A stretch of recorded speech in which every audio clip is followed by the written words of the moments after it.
Welcome back to my channel Explore with Aditi Vyas.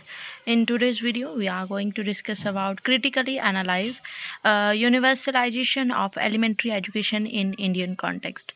Alright, so UEE basically हम इसको बोलते हैं, बहुत important role ये play करता है और इसको आज हमने analyze करना है कि क्या इस स्कीम से कोई benefit मिले हैं इंडिया में, क्या एनालाइजेशन से हमने रियलाइज़ किया या क्या इसमें challenges थे, पूरा डिटेल में इस टॉपिक को समझेंगे. But before that, if you are new to my channel then please subscribe to it and watch the video till end. If you like it then share it with your friends. All right, so firstly we have to write introduction part, and UEE is a crucial goal for any society. All right, which helps us to ensure that every child has access to quality education, and we will provide him or her opportunity to achieve their potential. Okay, UEE के under ही हम क्या करते हैं, free और compulsory education 6 से 14 साल के बच्चों को देते हैं और उन्हें क्वालिटी एजुकेशन के साथ साथ उन्हें बहुत सारी अपॉर्चुनिटीज़ प्रोवाइड करवाई जाती हैं. ठीक है, तो UEE किसी भी सोसाइटी में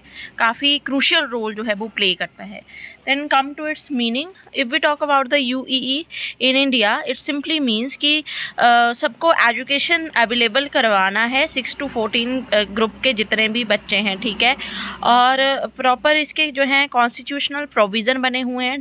ठीक है, नेशनल कमिटमेंट्स हैं कि फर्स्ट से लेके 8 तक बच्चे को फेल नहीं करेंगे, उन्हें प्रॉपर एजुकेशन देंगे और किसी तरह का कोई भेदभाव नहीं होगा, ये सब कुछ होगा. ठीक है, और अगर हम इस UEE को एनालाइज करें तो इसके एनालिसिस के ड्यूरिंग जो मेन पॉइंट्स आते हैं, that is improvement in infrastructure को इम्प्रूव करना, जेंडर गैप को रिड्यूस करना और क्वालिटी एजुकेशन लाना, number of school and teacher को इंक्रीज़ करना और इनरोलमेंट रेट्स को इंक्रीज़ करना. ठीक है, तो first point is increased enrolment rates. Right to education 2009 के अकॉर्डिंगली एलिमेंट्री एजुकेशन जो है कंपलसरी है और इम्पॉर्टेंट है सभी के लिए. ठीक है, तो इससे क्या है कि बच्चों में कहीं ना कहीं इंक्रीज़ देखा गया कि बहुत ज़्यादा बच्चे जो हैं वो इनरोल हो रहे हैं क्योंकि उन्हें फैसिलिटीज़ प्रोवाइड करवाई जा रही हैं और किसी बच्चे को फेल नहीं किया जा रहा है, हर बच्चे को स्कूल तक लाने की कोशिश की जा रही है. After that reducing gender gap. ठीक है, इनरोलमेंट में देखा गया कि बच्चे जो हैं उनमें गर्ल्स भी ज़्यादा हैं और जितने लड़के किसी प्राइमरी एजुकेशन में पार्टिसिपेट करते हैं या इनरोल होते हैं उतनी ही गर्ल्स भी इनरोल हो रही हैं क्योंकि फैसिलिटीज़ दी जा रही हैं. ठीक है, increase in number of school and teacher, कि बहुत ज़्यादा नंबर ऑफ़ टीचर्स और स्कूल जो है इंक्रीज़ किए गए. ठीक है, क्योंकि बच्चों की इनरोलमेंट ज़्यादा हो गई थी तो टीचर चाहिए थे, उसके साथ साथ एक अच्छे स्कूल भी चाहिए थे. स्कूल जो है वो बेसिकली बहुत नियर बाई चाहिए थे, विद इन 1 किलोमीटर में स्कूल चाहिए थे. ठीक है, तो वो सारी चीज़ें पूरे करने के लिए number of school and teacher increase हुए. ठीक है, introduction of initiative to improve quality education, जैसे कि सर्व शिक्षा अभियान है और ठीक है मिड डे मील, ऐसी बहुत सारी स्कीम्स जो हैं वो इंट्रोड्यूस की गई जिससे क्वालिटी ऑफ एजुकेशन जो है इम्प्रूव की जाए. ठीक है, देन इम्प्रूवमेंट इन इंफ्रास्ट्रक्चर, की इंफ्रास्ट्रक्चर इम्प्रूव करना है. बच्चों को क्या है कि क्लासरूम दिए जाएंगे, प्रॉपर टॉयलेट प्रोवाइड किए जाएंगे, किसी भी तरह की कोई कमी ना रहे किसी बच्चे के लिए. ठीक है, then the next one is challenges, कि during this UEE what the challenge we had faced. तो बहुत सारे चैलेंजेस भी थे, ऐसा नहीं था कि हर चीज़ बहुत ईजी थी और उसमें जो सबसे बड़ा चैलेंज था that is need to improve quality education, कि क्वालिटेटिव एजुकेशन बच्चे को प्रोवाइड करवानी है. ठीक है, टीचर की शॉर्टेज थी, बहुत कम टीचर थे, कहीं पे साइंस टीचर नहीं था, कहीं पे मैथमेटिक्स का नहीं था.